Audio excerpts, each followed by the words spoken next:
আসসালামু আলাইকুম বন্ধুরা। আসসালামু আলাইকুম। যাকে দেখতে পাচ্ছ সে কখনো আমার মেয়ে হয়, কখনো আমার ছেলের বউ হয়, কখনো আবার আমার নাতনিও হয়। তো আজকে আমরা একসাথে দুইজনে কাজ করছি।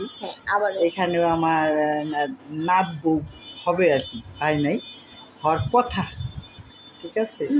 তো আজকে সারাদিনই আমরা রিনা খানের বাসায় আছি, কারণ প্রচুর বৃষ্টি হচ্ছে, শুটিং করতে যেতে পারিনি। ওর বাসায় খাওয়া দাওয়া করেছি, ওর বাসায় ইনডোরে শুট করছি। সারাদিন ছিলাম ওর বাসায়।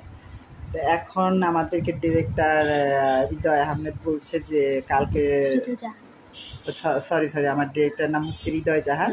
কালকে আমরা দিয়াবাড়িতে একটা নাটক করেছি, সেই নাটকের নাম হচ্ছে দুই বাইদানি। সেটার কাজ কিছুটা বাকি আছে আমাদের। তা এখন মনে হয় আমাদের যে আজকে যে নাটকটা করছি ওরিনার বাড়িতে, সেটার নাম হচ্ছে দুই সতী। তো সেটা আপাতত আমরা করে শেষ করে এরপরে আমরা দিয়াবাড়িতে যাব। ওখানে গিয়ে কালকে সেই দুই বাইদানির কাজ শেষ করব। তারপর পাশে থাকবেন, আমাদের নাটক দেখবেন, ভালো খারাপ যা হবে সেটা আমাদেরকে জানাবেন। আমরা চেষ্টা করবো ভালো করার জন্য।